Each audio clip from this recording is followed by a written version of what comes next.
All right. Thank you so much for again joining in for today. This is Samuel Ibanda of Achievers Professional Trainers. We are continuing with our last study on short-term decision making. And in the previous class, we looked at the buy or make decision. We also looked at the short-term. We looked at special price and so on. So here we're getting down into details and trying to see how we can relate our understanding of each of these short-term decisions. So we want to start from deletion. We want to start from this one, the one of deletion or dropping of a product line or shutdown decision.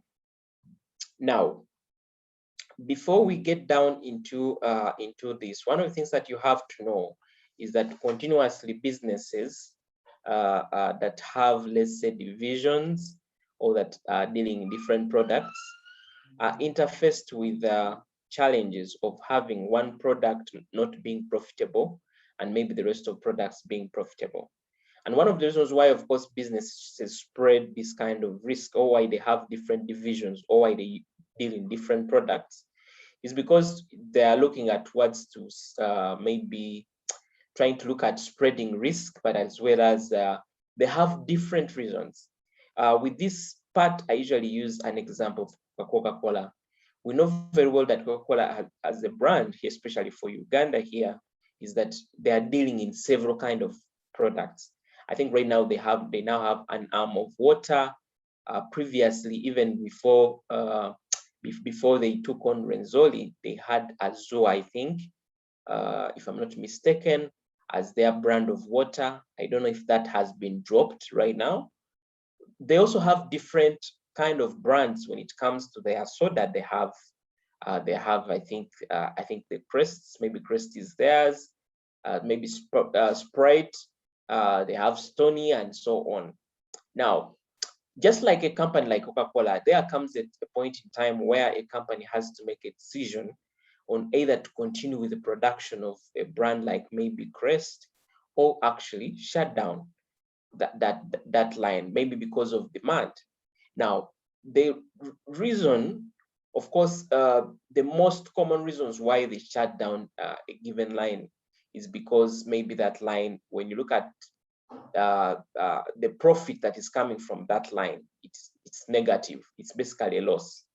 So in that case, you find that businesses will go ahead to maybe shut down such a kind of arm. Now, before a business shuts off some of the arm, one of the things that we'll really get down to understand, especially as we go through this, is the fact that today you may be close that arm based on the profit being negative, but that arm is already helping us to cover some of the fixed costs.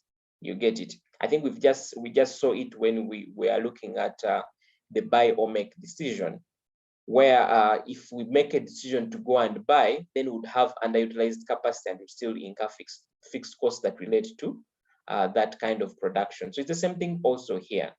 Once you make a decision to go and maybe drop or discontinue one of your production line, you have to think through some of the decisions around here. Now, one of the things that also, companies can have a single product that is actually maybe making losses, maybe because of the current situation. You get it? For example, if we're in the lockdown and maybe one of your products is dependent to people being together, maybe it's a party-related item, you cannot discontinue it because it's giving you a negative profit. Because at the end of the day, you may situations may come back and this product may be lucrative to help you and your business grow much better. So it's important for us to have that in mind. And of course, the other thing also to basically look at is that sometimes companies have what we call strategic products, or products that launch them into the market, or products that they are known for. So such products, because it was their strategic product, they once they let it go, it means even the demand of the other products will be affected. You get it? Some products are complementary to the other, And that's why you see, even when you make a decision, shut down one maybe brand or one arm, you should make sure that the shutting down of one arm will not affect the demand of the other arms. You get it? So that is what we have to basically make sure we understand. Of course, also companies may also choose to do maybe temporary shutdowns, maybe for some time, until maybe when the market restores, or until when maybe they have maybe a cheaper source of raw materials and so on. You get it? Yeah. So ideally, when we are looking at shutting down a given division, like I said, we don't only look at the profit from that arm, we also have to look at the impact on the overall profit. And why we look at the impact of the overall profit is because shutting down that arm might bring up about some fixed costs that will not be covered. Maybe because this arm has been paying part of the CEO's salary, this arm has been paying part of the rent for the head office. So once this arm is let go, it means that there will be an element of some fixed costs that will not be covered. And these fixed costs have to be covered by the existing entities. So it's very important for us to understand that. Of course, we also have, of course, like I said, we have other factors that we should really look at, especially when we are making this decision. Of course, one is the investment in training of company employees, which would be lost in the event of a temporary shutdown. Yeah, of course, you might have, let's say, maybe you have to train your labor to be able to start producing another kind of product. So they require some kind of training. And then, of course, you also maybe don't want to lose some kind of labor. You might also go ahead to incur some costs in paying salaries during a redundant time as well. Of course, there are also things to do with motivation. Some people, because they are idle, they are not doing anything, they will lose motivation. I think just like the way we're in the lockdown right now, people are losing motivation because of the current situation. So it's important for that. And then, of course, loss of already established markets. Now, if you're making a decision to shut down temporarily, your question is, will a competitor not jump in and be able to take my market? And you know what happens with customers, once they have moved on, they have moved on. And to pull them back to your products, then you need to put in an extra effort or an extra cost. You get it? And of course, obsolescence of the plant. This is also very very key. Of course, we need to make sure that we are looking at this plant. If we are doing a temporary maybe shutdown, will this plant still remain as relevant? Will it be able to cope up with the market? You know, market changes. The market changes over and over time. Maybe you're dealing in an analog kind of production, and now we have the digital. So all those factors have to be looked at when the company is making a decision on either to stop production or stop temporarily and so on. You get it, huh? So it's pretty very important. Now, when we come to our example here, they're saying that a company produces 3 products with the following profit information. Now, product A, the sales are 32,000, and then we have 36,000 in costs, and then 4,000 in loss. Product B, we have 50,000 in revenue, we have 38,000 in cost, then we have 12,000. Product C, we have 45,000, we have 34,000, we have 11,000 in profit. This product, we have 127,000, we have 108,000, then we have 19,000. Now, they are saying the total cost comprises of 2/3 variable and 1/3 fixed. The directors are considering dropping product X because it's a loss. Evaluate their decision, and they're asking you what other factors should be considered. Now, when you look at this question, you'll definitely want to advise management to drop product A. Why? Because they are making a loss, and that's why they are also considering the same. But yours is to ask, what if, because our current total profit is 19,000. So the notes here are telling us that before we drop or either maybe make a decision to continue, we should make sure that we are looking at the overall profitability. Remember, you're saying before shutdown, you have to make sure that you look at that decision and its impact on the overall profit. So when we get down, ours is to look at 19,000 is what we have currently before we drop. So once we drop, what will be the profit? Once we drop, what will be the profit? They have also gone ahead to give you, of course, the total costs are comprised of 2/3 variable and 1/3 are fixed.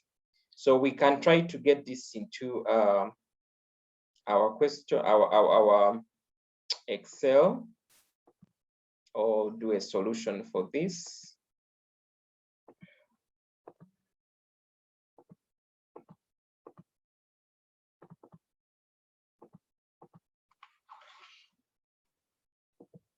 Okay, so we have product A, B, and C. Product A.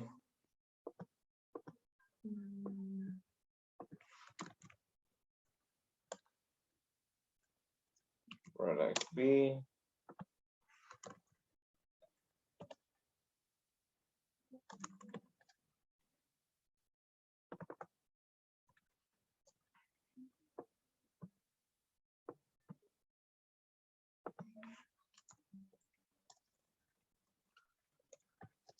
So we redraw the profit statement.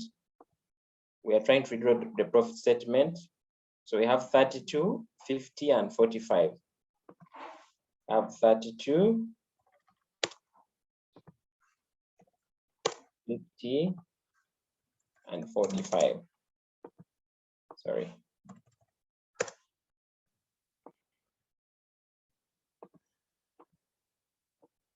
And then we have total or overall. So the overall revenue currently is this. So that is what we have. Now, instead of copying that, now, since they are considering to drop product A, I'm going to drop product A. So my revenue will now stand at that. So now I'm going into costs. Now, because we are dropping the product, it's important for you to break down the costs. You get it?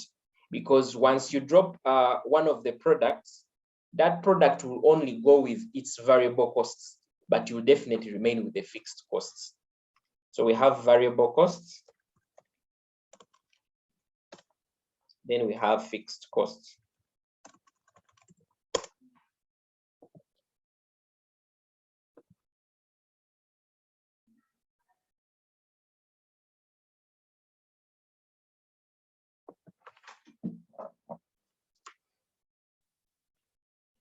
I thought we had this handout.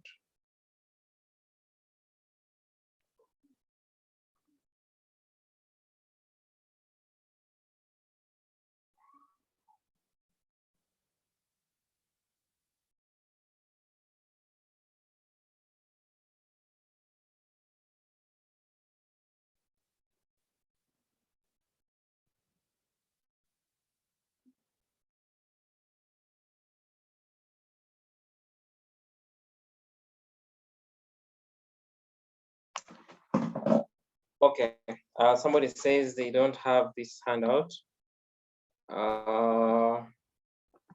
It's okay. Let me try to. Okay, somebody has offered to share it here. Thank you, Barbara. I hope this helps. I think I'd shared this earlier on.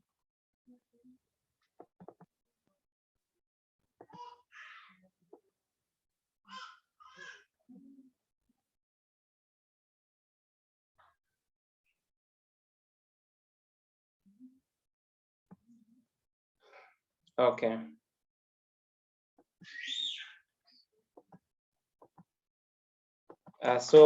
Thank you so much for sharing, Barbara. So you must be having it right now. So I was saying that when you look at this question, here when currently they just gave us total costs, but then here they are telling us that the total cost comprises of 2/3 variable and 1/3 fixed. So ours, since we are dropping off one product, we have to break down these costs into these. It's very important for us to do that. So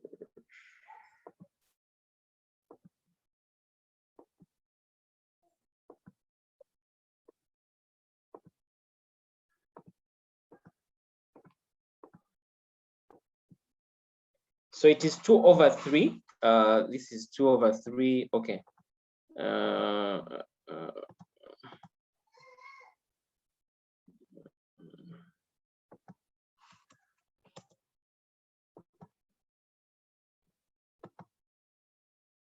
Let me just try to write these costs here.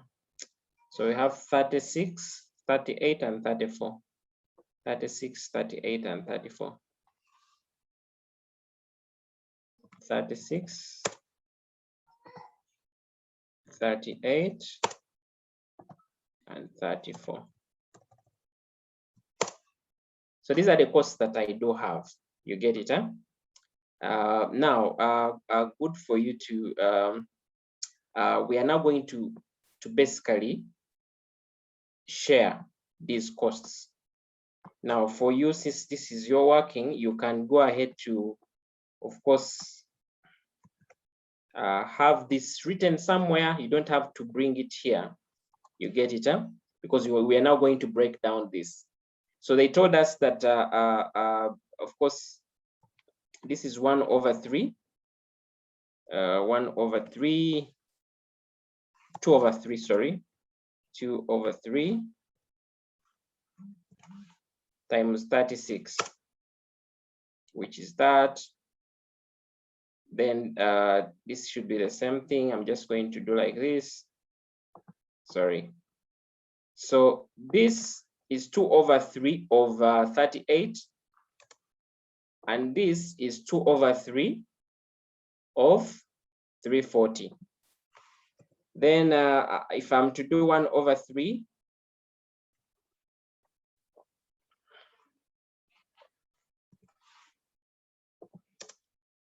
I'll get 12,000 there. At 1/3 of 38,000 is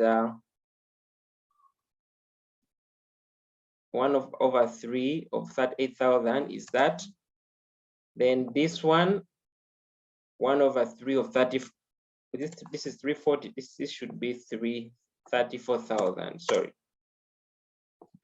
Okay, so this is what you have. Yeah, I could even reduce this.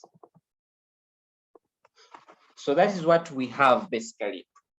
So what we are saying is that once we drop off, remember this is a profit statement after. This is a profit statement after. Now, once we drop off A, it means that A will only go with the 24,000, but 12,000 will remain. Now, this fixed cost could be, like, say, the cost of maybe the cost that this arm has been paying for rent, for the CEO's salary, and so on. Now, these costs are presumed to continue to be incurred. And that is why, in this case, we don't do what? We don't exclude them. You understand? So it is only this that will go. You get it? So you can work this from a side and only bring the 12,000. Just did it to demonstrate to you here. So if I'm to get the total,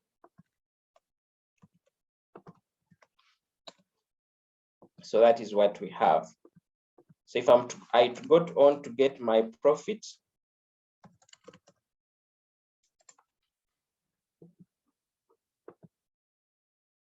or loss, of course, this will be negative 12,000 because it has no revenue. We have dropped off the product, and it also has no variable cost, but it still has the other cost. And then this, sorry, let me just try to say total cost.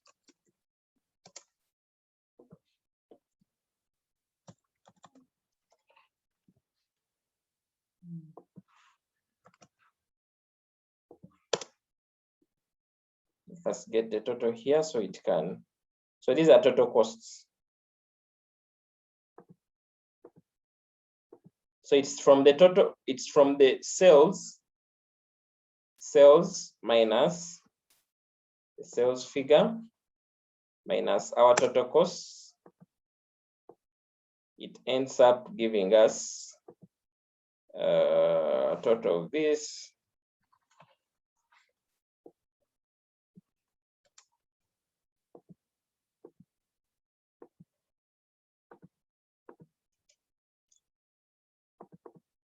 Now, I think you can see that our total profit or loss previously,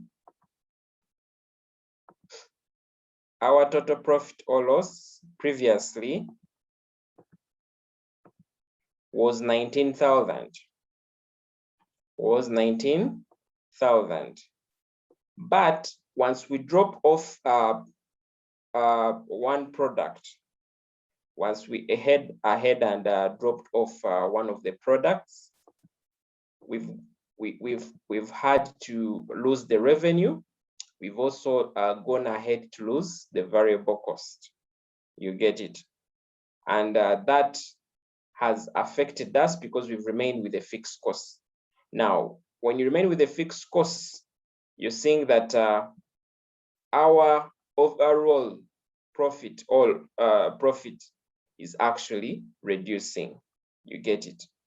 So the difference between the earlier profit, the 19,000 and 11,000, basically the difference between them is lost contribution.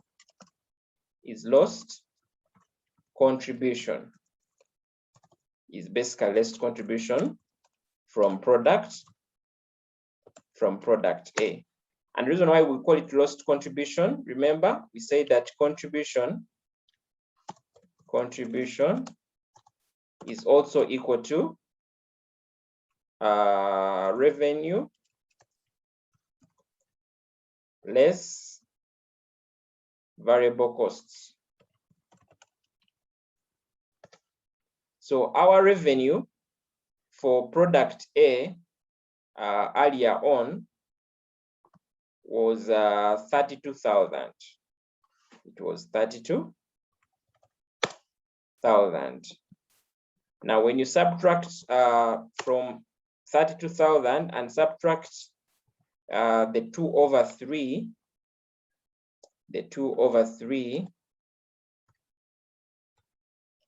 times the cost that we had here, which is 36,000, the overall cost gets you to 24.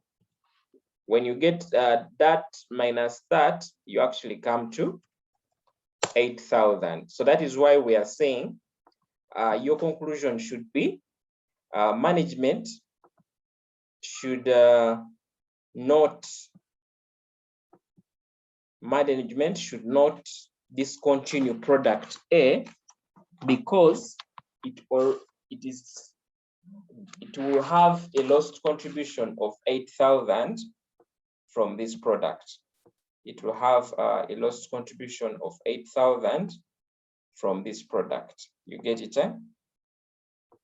So that should be something for you to consider.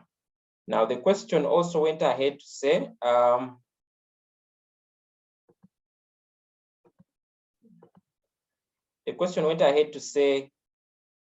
what other factors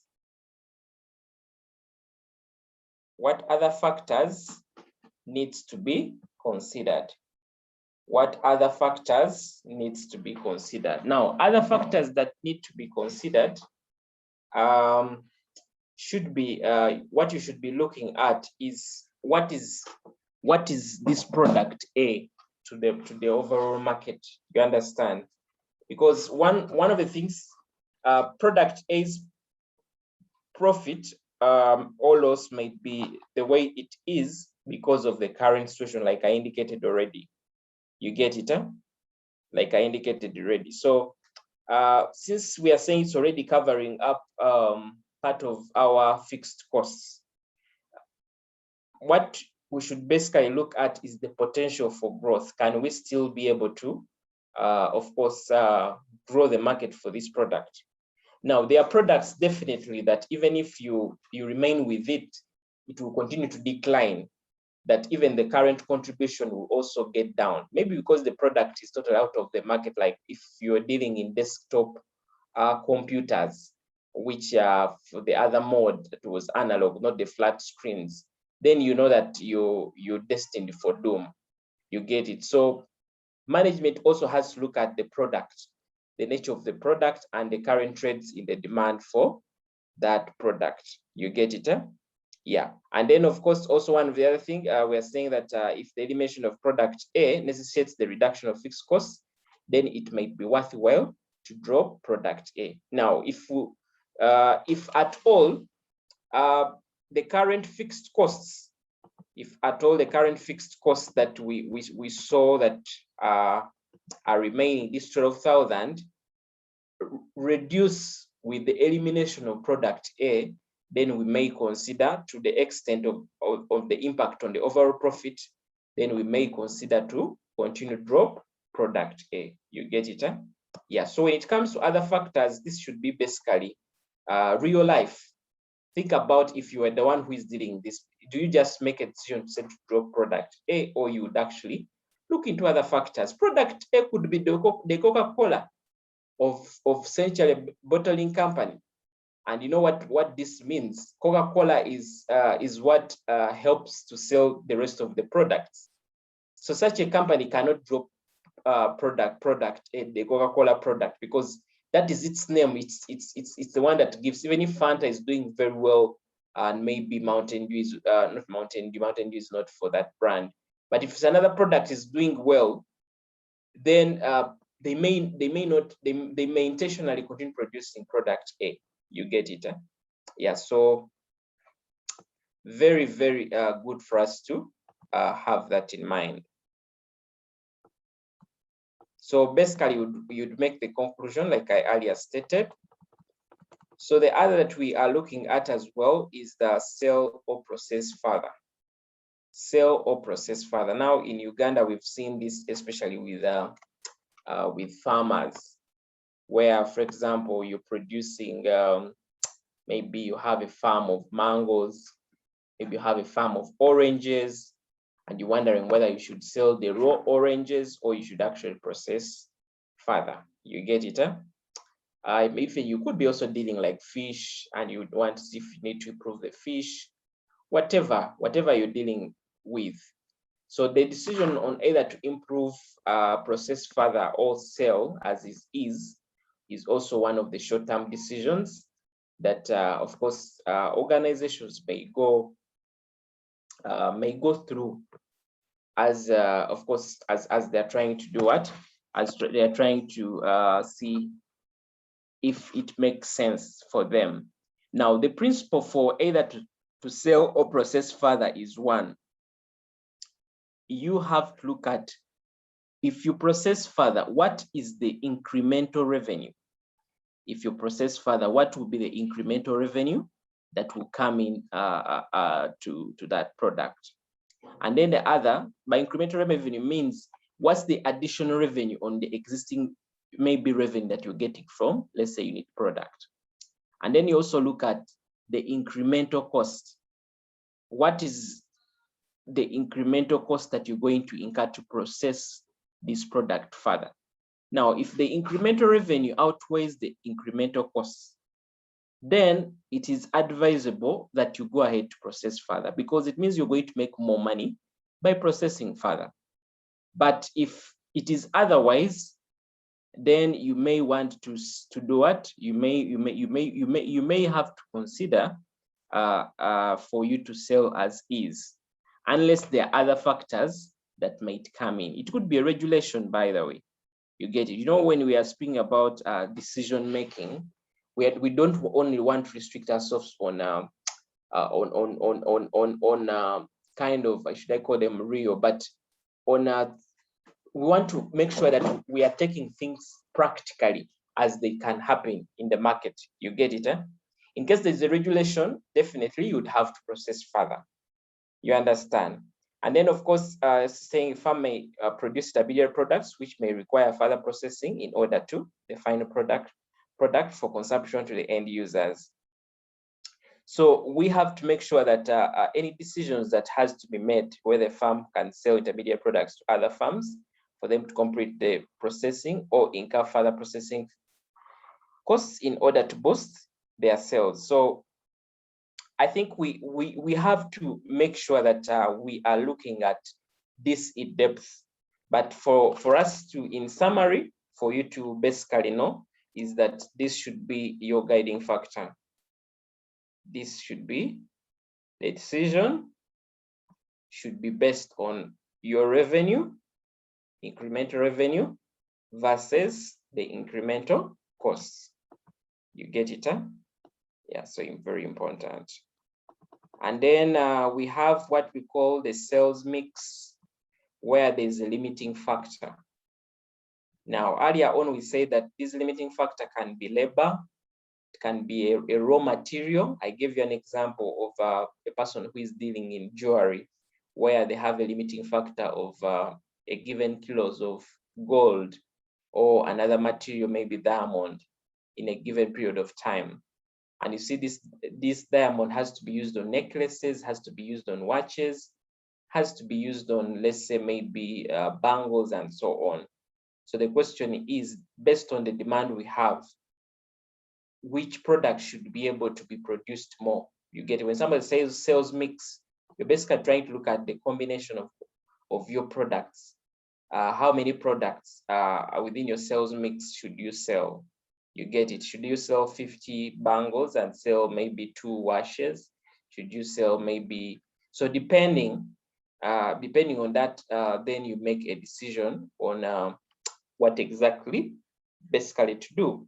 Of course, the principle, especially when it comes to limiting factor, is we try to look at, we're trying to look at how much, of course, are we getting from a given product vis-a-vis the limiting factor that is used for that product. You get it?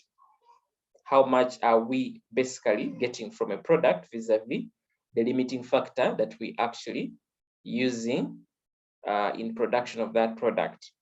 You get it? So it's very important for us to have that in mind. And also, one of the things we have to do, of course, we have to make sure that we produce that product that gives us the maximum return per limiting factor that is used. So if we are using gold to produce watches, we shall look at how much do we get from watches and how much revenue. Okay, how much revenue do we get from watches, and what quantity of gold and what cost does it cost us to buy that kind of gold? You get it, huh? So once we have done that, we'll go ahead to rank these products. And of course, like we said, one that has a higher return, then that product will be produced and will be of higher quantity in the sales mix based on the other. You get it? So we're going to see how the example is for us to know. These are just examples of limiting factors. It's just like your time. Your time is a limiting factor. You cannot attend an MDC class and be attending to your family, because you have to concentrate. So you have to look for what is giving you maximum return. So the same thing that also comes with organizations as well.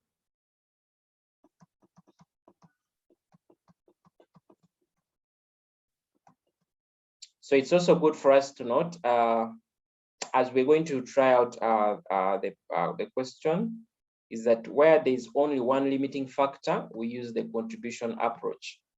Now, there are situations where you have more than one limiting factor. You get it?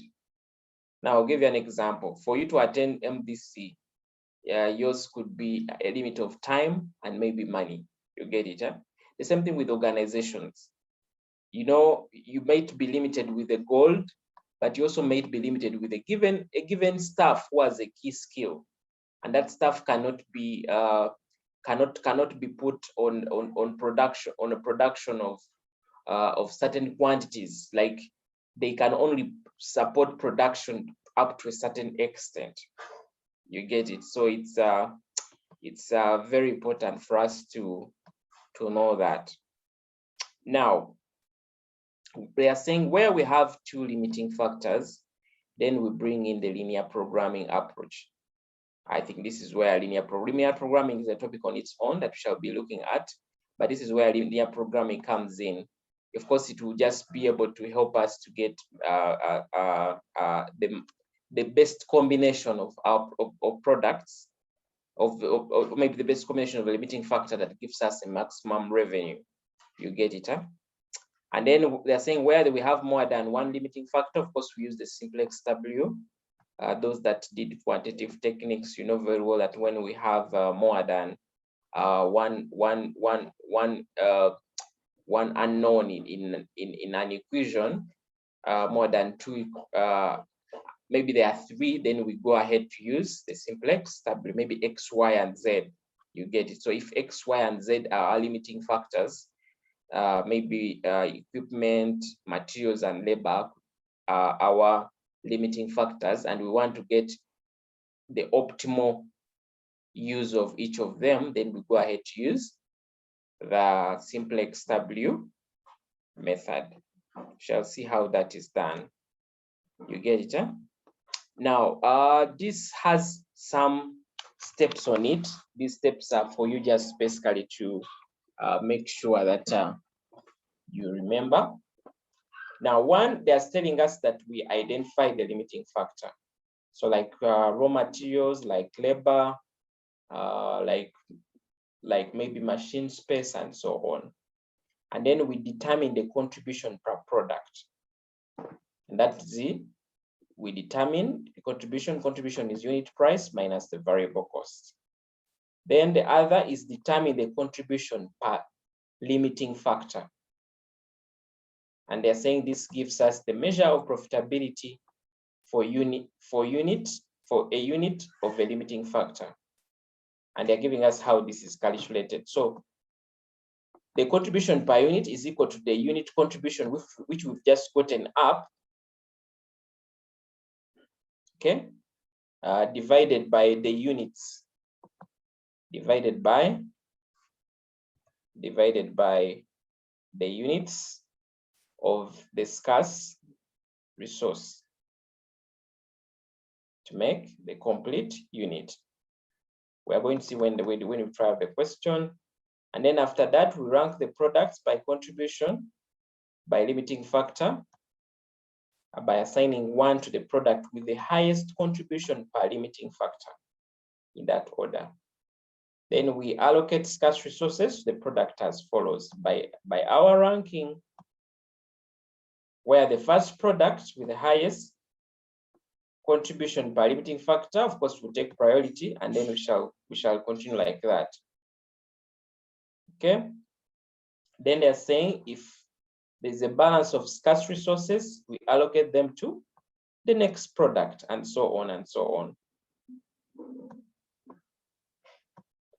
Okay. Now we also have, of course, limitations of the limiting factor. Let's first try to look at the solution before we can come and criticize.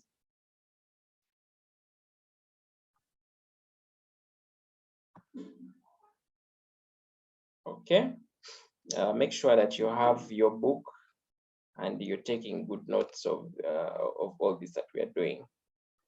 So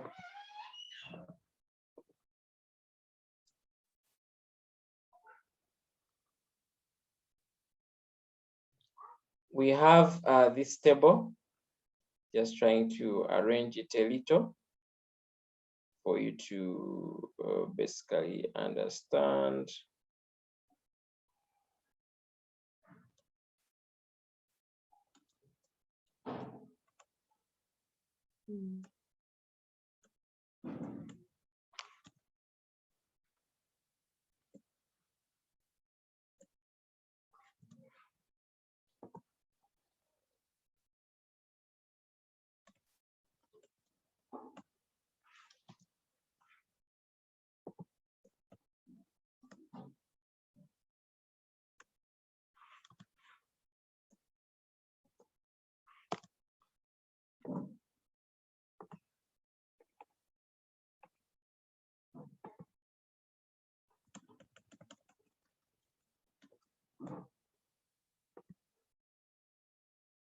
So you can write this in your book, or just correct. I think it's good for you to write it.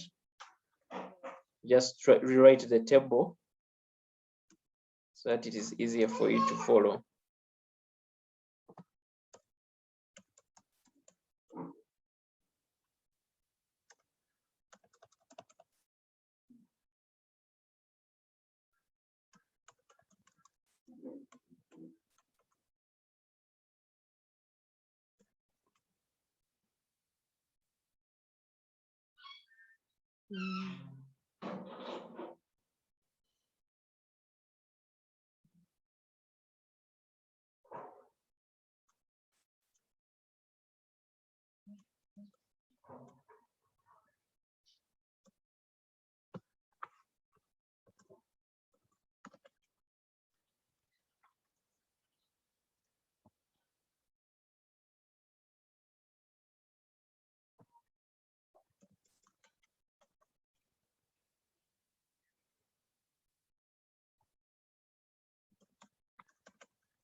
Okay, apologies. I was trying to align this, but we can try to follow through. At least we are trying to get how, tables sometimes disturb in Word, but we should be able to go through this.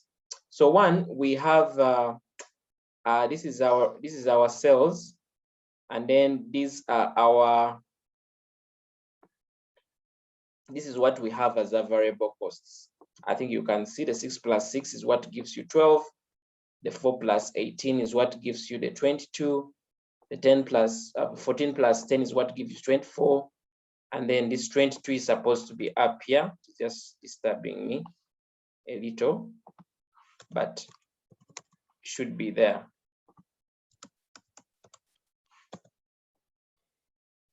Okay, the 10 is being added to 10 to get to a 22 there. And then we have the contribution. We have the contribution. Remember, contribution is revenue minus variable costs. So that is what we are having. So it is 20 minus 12. And then this is 30 minus 22 to give you 8. And then this is 40 minus 24 to give you 16.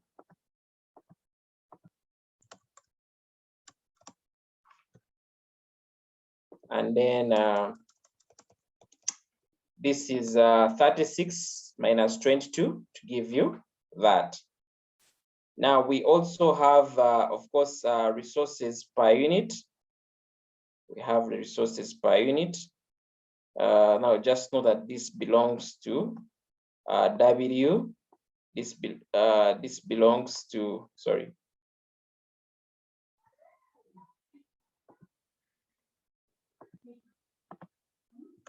This belongs to X.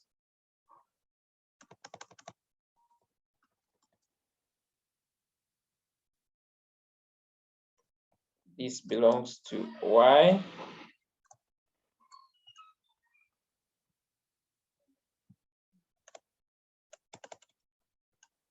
That belongs to Z, like that. And then we also have maximum demand. Now, maximum demand is of course what is the market is demanding. So we have 5,000 throughout for each of them. Have 5,000 throughout.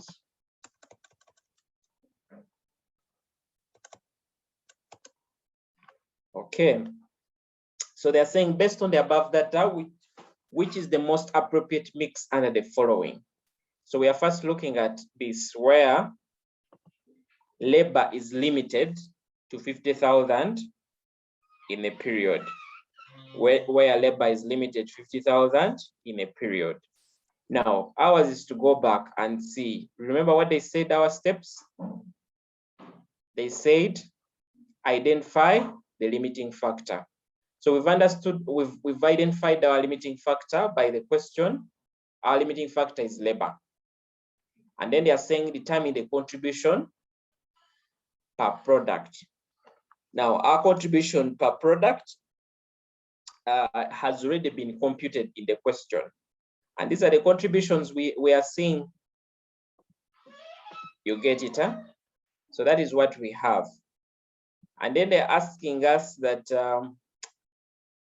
determine the contribution per limiting factor.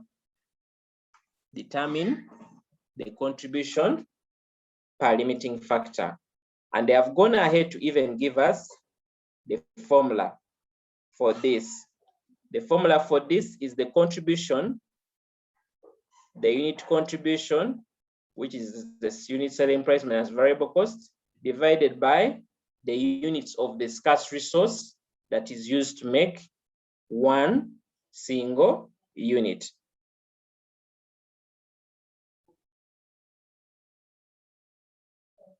So what you do, we shall go to our Excel.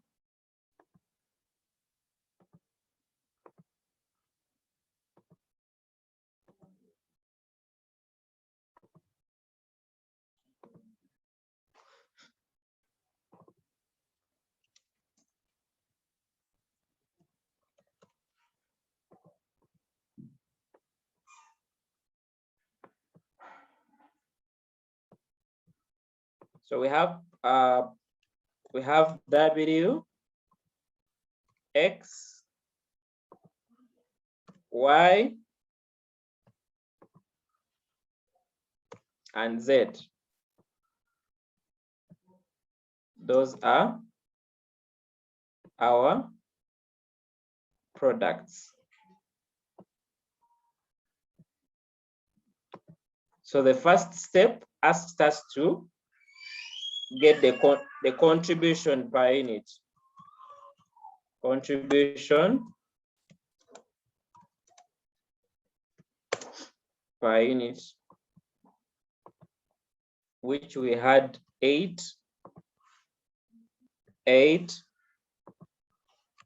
16, I think 14.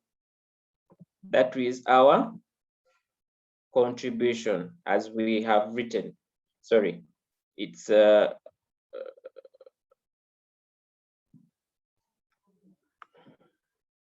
So I wrote it wrongly. So the contribution is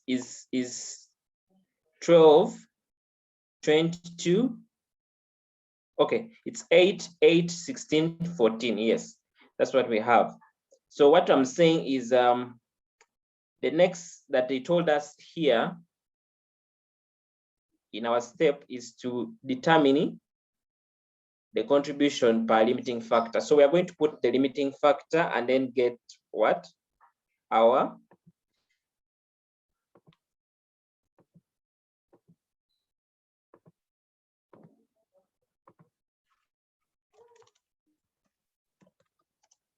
so the limiting factor, in this case, we are first starting with labor.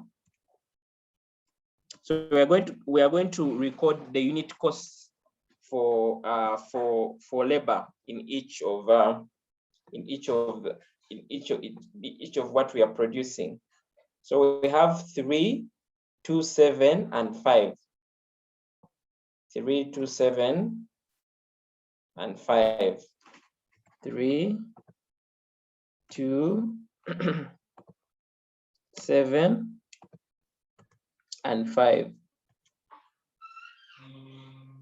So we have to get our contribution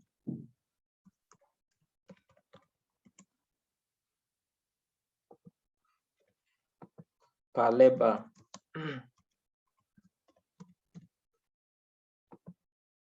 Okay, contribution per unit per labor. So which is, they are saying it is this divided by that. Just going to do this.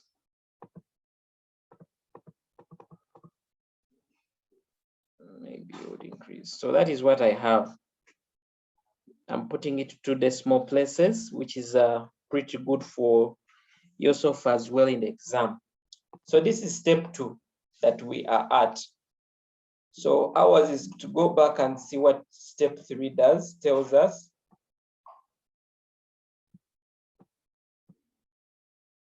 Sorry.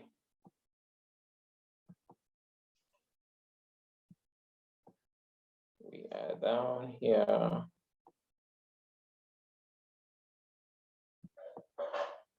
Okay, step 3 says rank the product by the contribution per limiting factor, assigning 1 to the product with the highest contribution per limiting factor. So what that means, we shall have a ranking. So this will be number 1.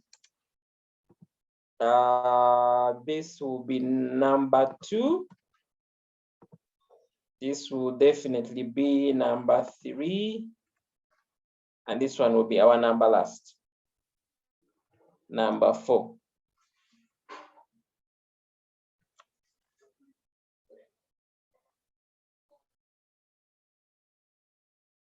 Like that. So if it means that we are looking at the next step is saying, after we've done that, they're saying allocate the scarce resources to the product as follows. First, allocate it to the product with the highest contribution, and then if there's a balance, allocate it to the product ranking number 2, and so on. Now ours is to go back and see what is the quantity of labor do we have. Sorry.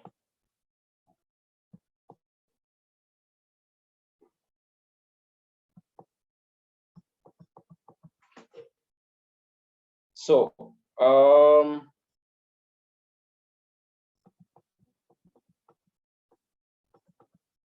they are telling us that labor is limited to 50,000 units in a period. Labor is limited to 50,000 units in a period. And then we have maximum demand for each of the units to be at 5,000. So we have, what we have to know is, let's just do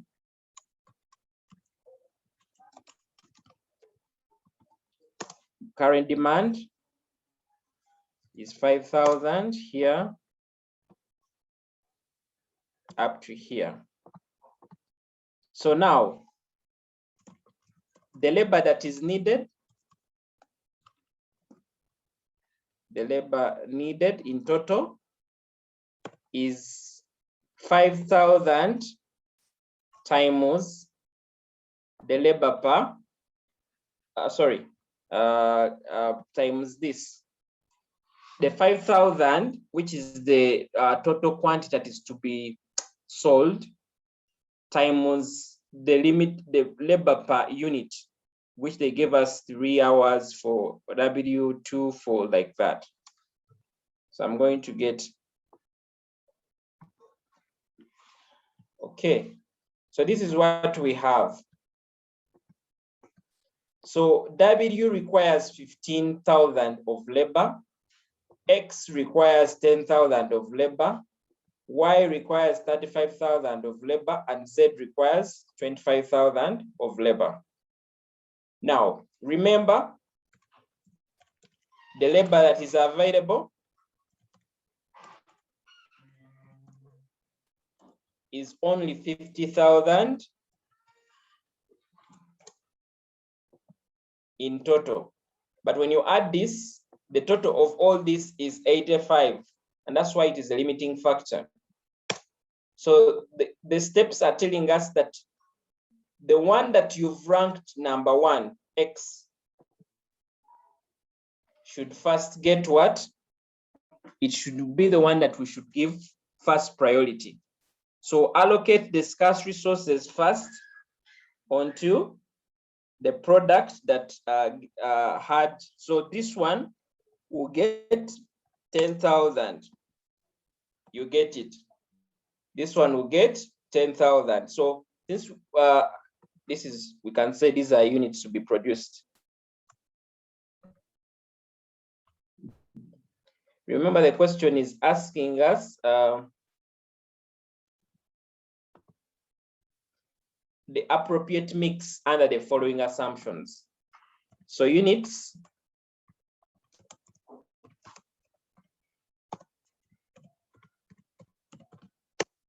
now for X, since we are allocating all the 10,000 labor that it needs, we are going to produce the overall, we are going to meet the overall demand, which is the 5,000. We are going to produce 5,000 units to meet the overall demand. And then we move to the second one was, now as you allocate the 10,000, then you reduce it from the 50,000. So we've remained with now 40,000. Now the next one was number 2, was Z.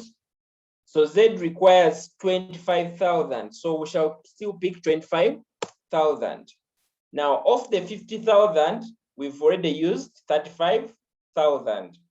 Meaning we've remained with 15,000 that has to be allocated to the next. Now the third requires 15,000. You get it. The third requires 15,000, as you can see there. Now this would mean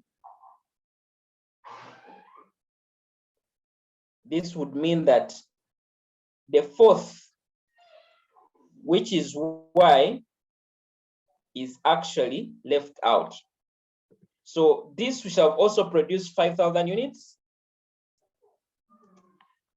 This, since also it also got, we shall also produce 1,000 units. And this we shall produce 0, because already the scarce resource has been utilized to the extent of 50,000. So in that case, the mix will be 5,000 of W, 5,000 of X, and then 5,000 of Z. So that is how you'd advise management on the mix. You get it, huh? So that is what you basically do. Now, if you want to basically, of course, replicate this For example, for the next one, which is which are materials, we are going to see how that happens. So for myself, I'm just going to copy this table.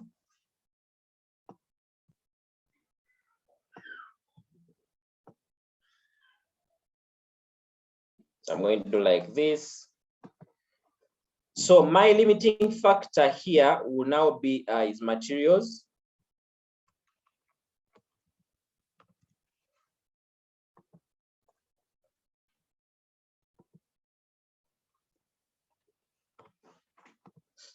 The limiting factor is materials. And then the materials they have given us in the question, I could write the quantity. Remember, we are going to, after we've written the total materials, then we shall go ahead to get the contribution per each material. So we have 6, 18, 10, and 12. 6, 18, 10, and 12. 18, 10, and 12. So when you get the contribution per unit per material, which is our second step, it gives you this divided by this. Remember, the contribution remains the same. So this is what we get, as you can see. When it comes to ranking, we'll see that this one is number 1. No, this is number 1, sorry. This is number 2. And this is number 3, like that. So once we have that ranking, so it means that this will be number 4, like that. So ours is also to find about current demand. Current demand also is still the same, no matter what unit limiting factor we are looking at, it's still the same. So the materials needed, remember we've already ranked. So the next step is to allocate based on the ranking. So the materials needed from our question, maybe just to look at our question, the materials that are available is 110. The materials available is 110, but also for us to understand, just from our question, allow me look at this. So this arranged thing, you can see that we have 6, 18, 10, and 12. Now this is per unit. This is per unit.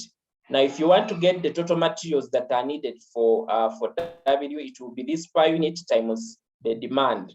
You get it? Huh? So what we are going to basically do in our question here is we are going to look at the materials that are needed for each of the product will be this multiplied by this. So these are the materials that are needed for each of these. And as you can see, the total of these materials that are needed is 230. Yet our question says that they only have 110. You get it, huh? So that is the limiting factor in there. So what we are going to do, materials are available. I'll also change this. Now for you who is doing a written exam, you definitely have to rewrite this manually. So we have 110. We have 110 that are available. So we are going to now allocate the 110 based on the ranking that we earlier made. So it means that we shall go ahead to produce. These are not named. Let me just try to name them. So the first one is W in order, alphabet order. So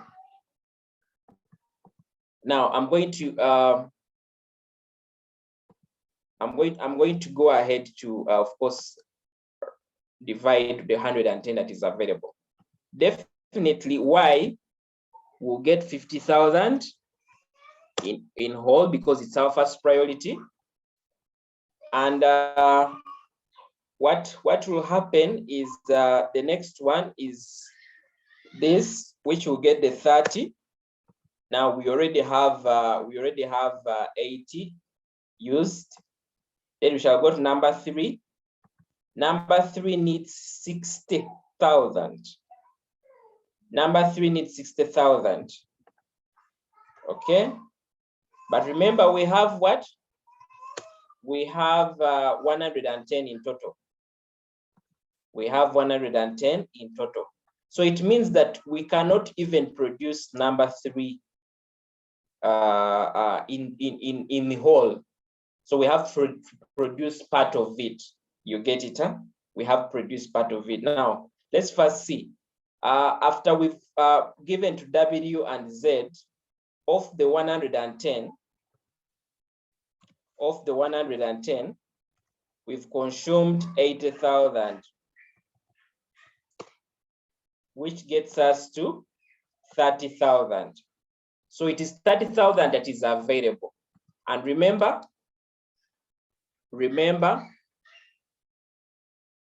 we needed 60,000. So 30,000 is basically, we have a half. We have basically a half of this.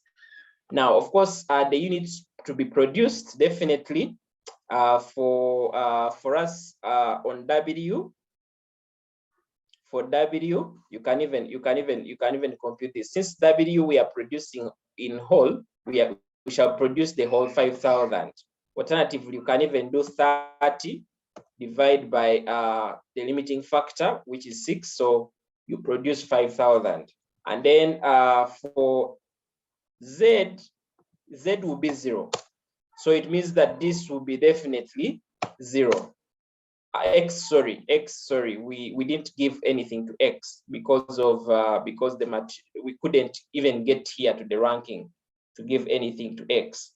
So, and then when it comes to X, Y we are basically Y was now our number 1. So basically we shall also produce the whole 5,000 units. Now when it comes to Z, since we only have 30,000 materials that are being allocated, and each unit requires 12, what we shall just do to find the number of units that we shall produce will be 30 divided by 12, which will give us 2,500, which will give us a 2,500. So for us, we should say management should produce, if materials are limited to 110, management should produce, of course, W in whole, the whole 5,000 units, should produce Y the whole 1,000 units. Z should only produce 2,500, and then X, we should have nil. For X, we should have nil. So basically, that is how we would follow through our step to be able to respond to this question. So in case you have any comment, any question, you can drop that in the chat, or if you're watching a replay of this, you can do a comment section as well, or you can post the question later on the WhatsApp group. So I hope with these 2 examples, you're able to get. We will try out when the materials are what, when the limiting factor is more than 1, when we are looking at linear programming. You get it? Which we shall do as a topic on its own, and then within there we shall also do the simplex as well, for us to understand. But I hope you've been able to understand how we do each of these. I encourage you, there are several questions that you'll find around this topic, so make sure that you look out for past papers to be able to try out and make sure that you understand everything that is there.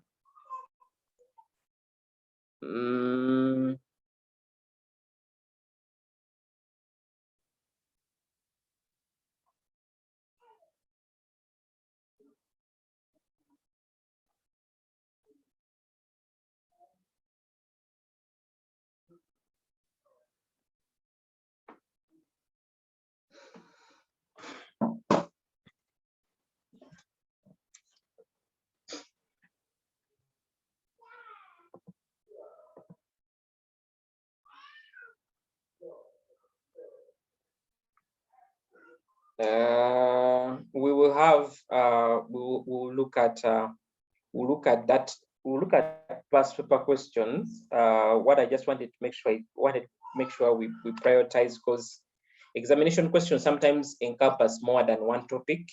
So when you start on them, when you've not covered very much, you'll be a bit disturbed. So that's why we are first covering some substantial topics, then we can start looking at past paper questions. Yeah. So want us to build on that something else. Just a moment, so I can share something.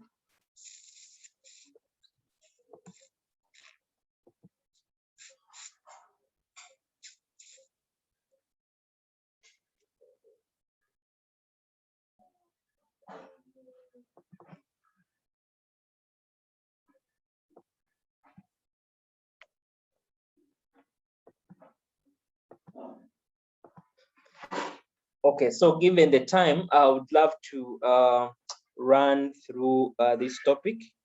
Basically, it's one of the topics, but it's theoretical in nature. So you can be able to basically actually even understand these concepts once you have these notes. I'll share these notes with you so you can be able to. Now, earlier on, we said, you know, this paper itself is management, decision, and control as a paper. So control is a key factor when it comes to MDC. You get it? Control is a key factor when it comes to MDC. So basically, control is we are trying to make sure that our planned actions match our actual results. Our plans match our actual results. So basically, if it's for a farm, we are trying to make sure that if it has budgeted or if it has planned to achieve certain kind of things, it actually achieves. Now, for you to achieve what you've planned as an individual or as a company, you have to put some kind of control. You get it? And that's why you see, if you're driving on a road, if you want to move from one destination to the other, you have to control the vehicle. You get it? I think even in personal life, we have what we call birth controls, where you have to control yourself to make sure that you have the right kits at the right time. So that's where control comes in. So we have different ways that organizations deploy elements of control. Now, we have two things. We have what we call control. We have what we call control, and then we have what we call controls. Yes, one could be a plural of the other, but one in this perspective is a process. And one here, of course, the controls here are like systems. You get it? Are like systems in nature. It's basically what exactly what exactly you put to make sure that you're achieving. The controls is the result, the end result of the control process. You get it? So control it's a process of ensuring, but now it is the controls that you put in place to make sure that you actually attain control. You get it? So it's very important for us to understand how we differentiate those. Now, we have control at different kind of levels. Now we remember we looked at different organization level, maybe operational, tactical, and then strategic management. So we have different controls at that level, and also depending on what we are doing. Just like we have plans at different kind of levels, we also have, in the same way, we have different control mechanisms for each of the levels. So it's important for us to have that in mind. That a control at strategic level, of course, strategic level, we say that that's the level that is looking at the external market. We are trying to look at plans like to expand to new markets, new products, new industries, and so on. You get it. So the control measures in there should basically be related to that area. And then, of course, we have controls on the day-to-day basis that are basically for operational level. Now, their controls will be like, for example, logins, where somebody to access the premise, they have to use a login.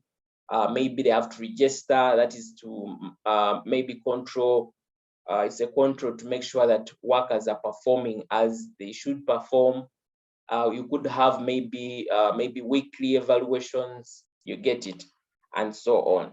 And then, of course, at management level, definitely those would also be depending on the interest of management. Those would definitely be different from what is at operational level. So based on the focus at a different level, you'll find that they will have different control systems. Now, we have control types of controls. We have what we call action. We have what we call action.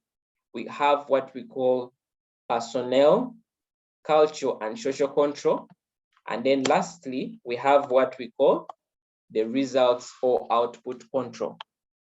The results or output control. Now, action or behavioral control, for it, it's basically what we are doing here is, I'll give you an example. If, for example, we want to achieve maximum maybe customer service, maybe we want to make sure that we are effective in our customer service in the bank, then we shall deploy maybe supervisors that will make sure that they are seeing exactly what is going on by observation. You get it? So it's basically about how the staff are operating. So in case where there's any defect, maybe a customer has not been handled well, then this can be seen as and when it is actually happening, and therefore it can be handled. Now,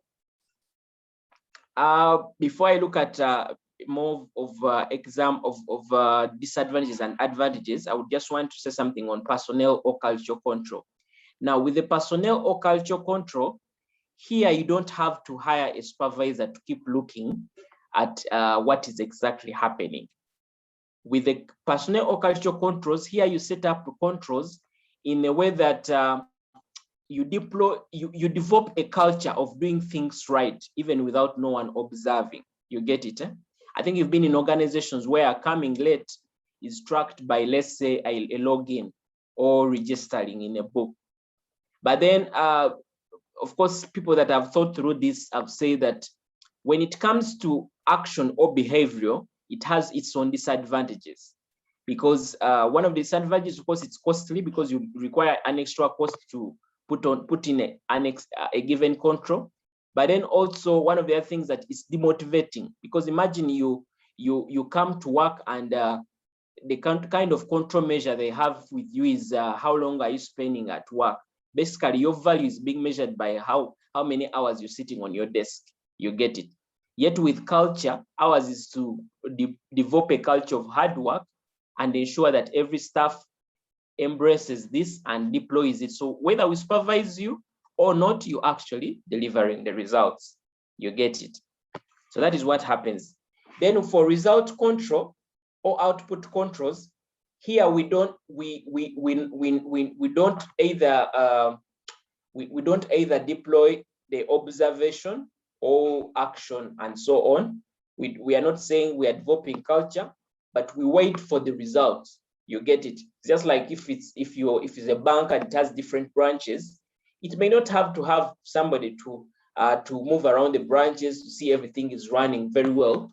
Theirs may be to wait for the end of the month and see how much revenue has been made from let's say from a given branch or a segment. I would also use an example of, let's say, for example, sales representatives. If they are sales representatives, for example, for a company like MTN, they can have monthly targets of how much MiFi is to sell. So if at the end of the month, instead of having a supervisor who has to go to the field to make sure these people are actually selling, they just put a contract and say, every month you should sell this to be able to earn a salary. Now, one of the disadvantages of the output or results is that they are likely to be manipulated. The results are likely to be manipulated because the staff knows that you measure them on the results. So if it's a profit for a branch, the manager for the branch can manipulate that profit and maybe push some costs in the next period. You get or not recognize some invoices at the end of the day. So it has good things. Of course, it is cheaper because you're not going to put in an extra cost to supervise somebody or do monitoring and evaluation. You're just waiting for the results. And then, of course, the other thing also is when you're doing a results-based, you're forgetting about the impact of whatever they are doing to generate that kind of revenue. A branch may be making higher revenues or higher profits because they're actually overcharging on a given product. You get it? Or maybe because they are giving discounts, they are selling below to increase the numbers, which is contrary to the way you operate. I think you've seen some people that are in sales because they look at commission, how much commission they are going to make vis-a-vis their target. Now, if they know that for me to actually earn maybe a salary, I need to sell 15 gadgets, and maybe they have sold only maybe, let's say, maybe 10 at a given point in time. Now, if each gadget is less than 20,000, that means that maybe if they have sold 10, they have to sell more,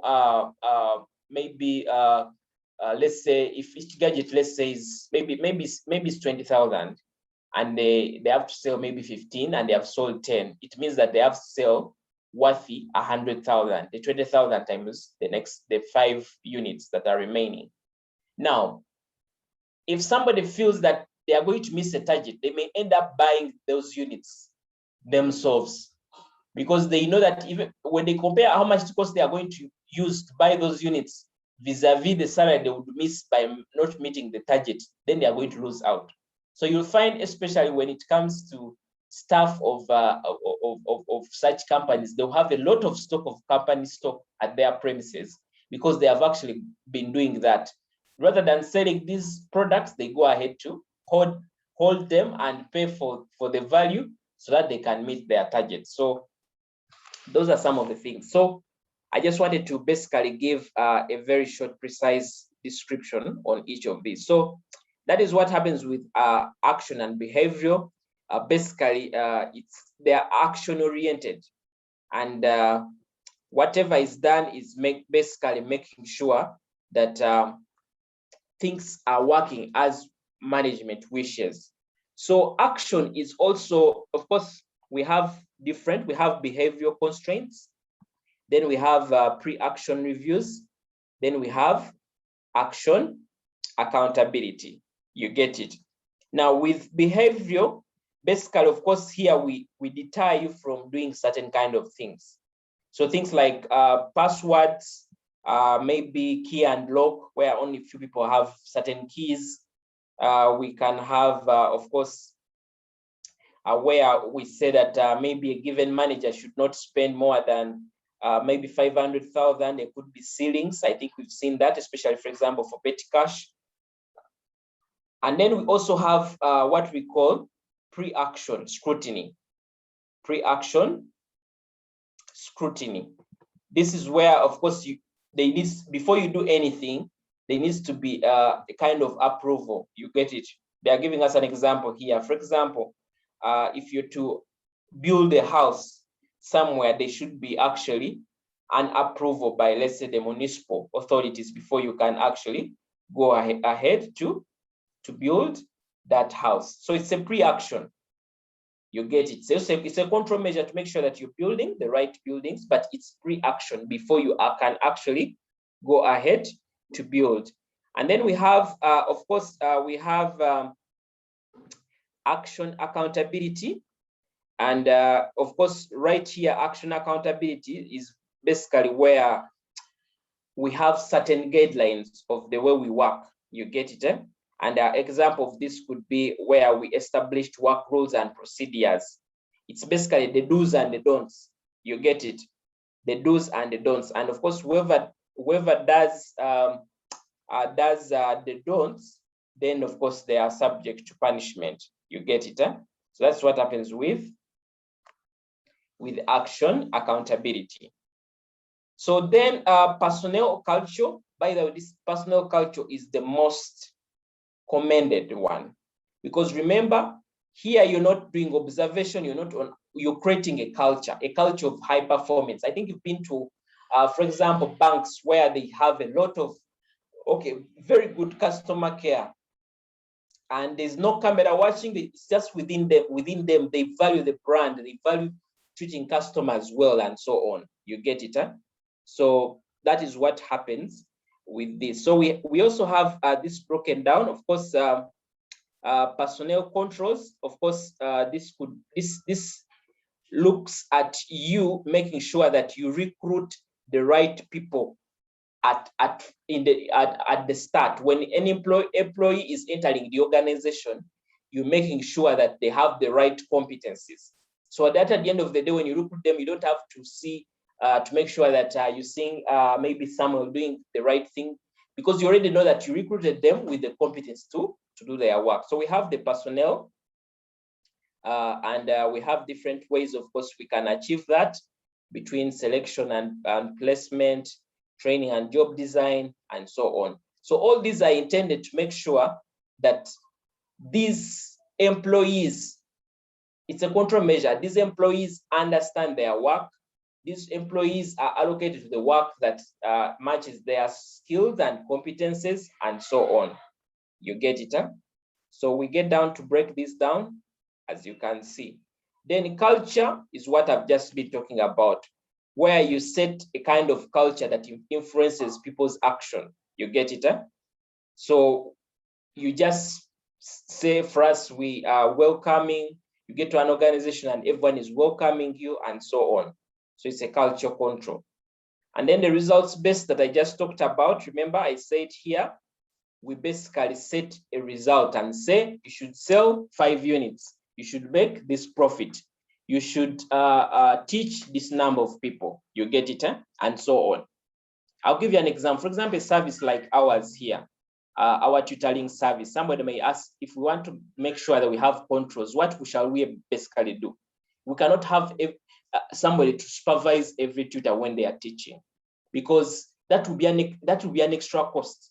So what we are doing is we recruit tutors that we believe that have the right qualifications and experience to teach certain kind of papers. You get it? So that is how we create that kind of control. So they are saying results controls can be established in terms of course, establishing results. We can have establishing performance targets. We can have measuring performance. Then we can also have providing rewards and punishment. By providing rewards and punishment is you attach a reward on a given target. You say, if you hit this kind of profit, I think we've seen this with schools, where they say if you get first grades in your class to the tune of this, you get 1 million. If you get to the tune of this, you get 3 million, and so on like that. So that is a result-based control. You get it? Huh? Yeah. So we just get down to break this down, establishing results. This could be like return on investment, it could be profit, and so on. You get it? Huh? So you try to go through this and you'll be able to understand the concepts even much better. Then we have examples of rewards here. We have salary increases, promotions, and recognitions. All these are part of controls. All these are part of controls. When you put them in place, then you actually see performance conforming to your plan. You get it. Remember, control is making sure that we have planned to make 200 billion in a year, and we end up making the actual 200 billion in the year. You get it, huh?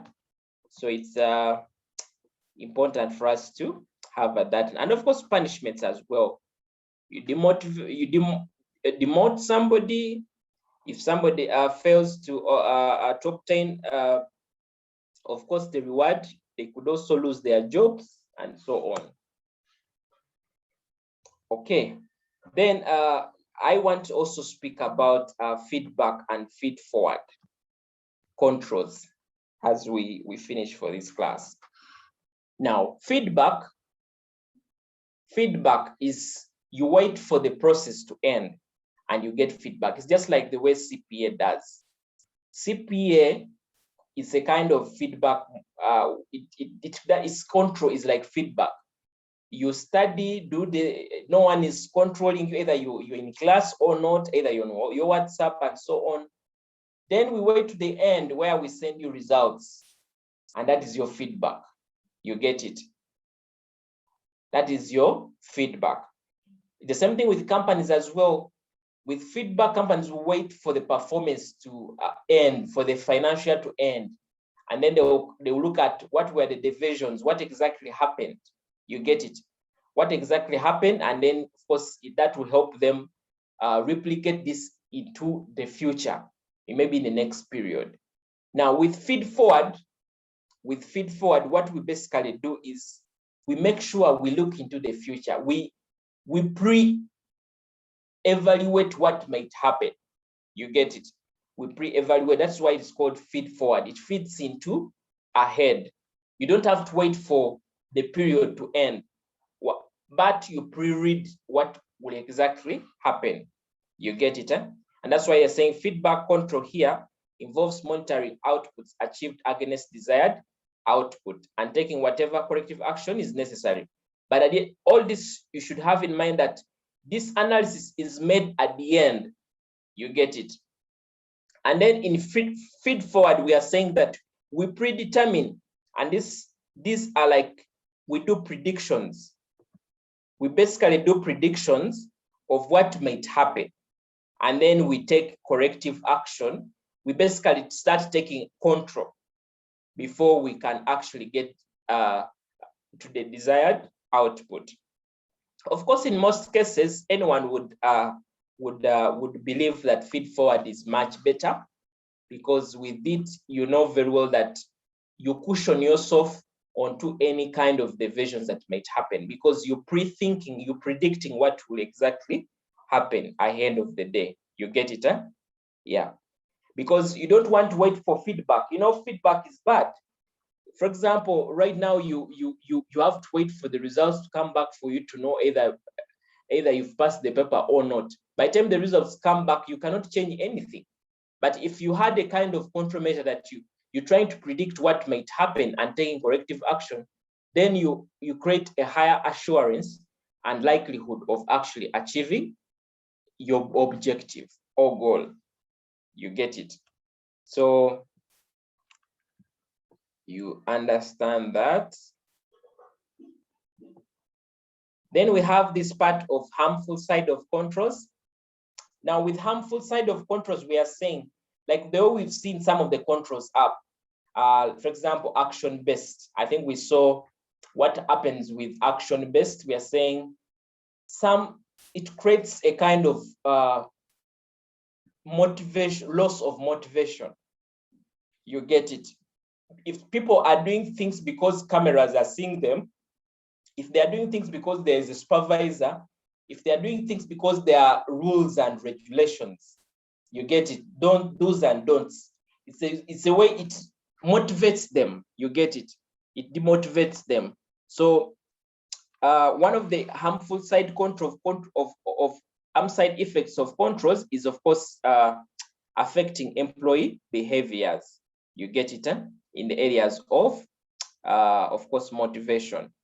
And then we also have, of course, we have situations where this would lead to lack of goal congruency. Now, I give you an example here. Goal congruence means everyone is doing everyone is taking the right path in achieving the organizational objective. Everyone is in the line of achieving the organizational objective. For example, if the goal for the organization is to make sure that they maximize revenue, or maybe they have effective customer care skills and so on. Now, because they are those, for example, result-based, because they have set result-based controls, you'll find that everyone will be working towards achieving. They will to create a kind of independence where there is no kind of people working together towards achieving a given goal. Every branch, if it's a bank, every branch will be working towards achieving its kind of objective of, let's say, maximizing revenue. Now, as every branch is taking the independent move of achieving, maybe maximizing their revenue, in some way or the other, they may be diverting from some of the objectives. You get it? So they are maximizing revenue, but maybe they're having an impact on maybe customer care, which could be also one of the objectives of the company. You get it? So when they say lack of goal congruence, means the goal of the organization is much likely to be affected, because they create a kind of individualism within either individuals or maybe divisions or branches and so on. You get it? Yeah. So that is why they are saying results controls can lead to goal congruency. So you'll try to read more of this and you'll be able to understand. So there's the motivation, lack of goal congruency, and of course, controls may also, of course, bring about manipulation, as I indicated, because they are result-based. A manager will adjust a given value of revenue to make sure that they are meeting the targets. I already gave you an example of where staff will go ahead to hold some stock and pay for it so that they can meet their commission. Now, at the end of the day, that's not a good thing for the company, because the company thinks it's actually reaching out to customers, it's selling these products to customers. Even when it's making its analysis, says maybe that region is doing well, but when actually staff are getting the stock and selling it in another region, you get it. So that kind of manipulation is one of the harmful side effects of control. So when I speak of harmful side effects, just think about your organization and think about the controls they have in place, and think about what exactly has it affected. Of course, the other thing about results-based is that they also limit people that are high performers in nature, people that want to perform beyond the control. If the control says your limit is 20 million in revenue that you should bring in as a salesperson, somebody will only think about the 20 million. But if you create a culture where people know that they have to make sure that they maximize revenue, you'll be seeing people who are getting 40 million, 50 million, and so on. So very good for us to have that in mind.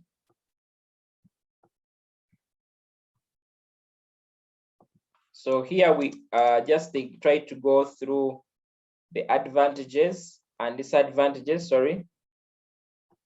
of cultural controls.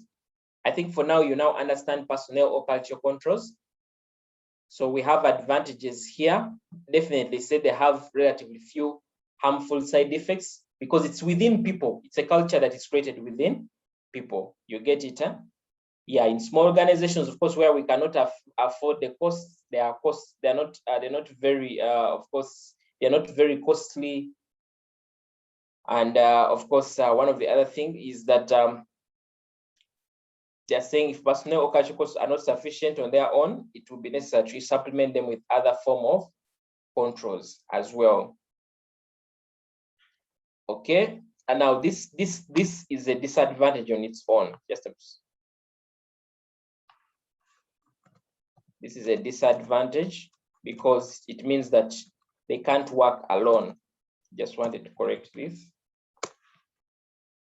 Okay, we have action controls. We already understood. Once you know the type of control, then you can be able to provide this action control is basically supervision, cameras, passwords, and so on.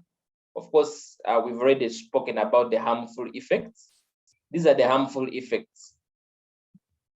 You get it. And then we also go down to results controls and so on. So we have the management control system that I think I think what we'll do is we will start from the management control systems. I'm going to share this other part that we just looked at for you to be able to go through and appreciate. Then we shall start from there as we look at the management control systems. So thank you so much, and it's already time. Let's start here from next time. I think I'll share I'll share the whole notes so that you can prior go through, so that next time we shall just run through. In case you're part of this and you're not yet on our paid program, make sure that you access that and you get the notes and the rest of things. So thank you so much, Samuel here. Yeah. So I wish you all the best, and let's continue the conversation on the WhatsApp group in case of any challenge. Also, let's make sure that we look out, to keep trying to sneak a little into the past papers and see if whatever we are studying really is out there. But of course, whatever is on the syllabus is definitely has potential to be examined. Yeah, so thanks so much. And unless we have any question, somebody asked for the Excel. I will try to share that, but I encourage you to really follow the revision class. The Excel might confuse you, and that's why I want you to follow the class and write. Actually, when I'm doing whatever I'm doing, as you follow, you have your book, and you note. Whatever I'm doing in Excel, you should be able to do it also in your book. Or else, what you can do is after we've gone through this, you get the question and read it again by yourself. And where you have a challenge, you can go and revisit the video, and it can be able to help you. You get it? Huh? Yeah.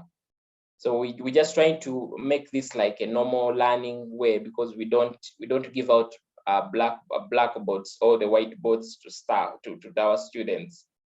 So we expect them to be able to take the notes. But I'll share with you this one, but just for you to know that.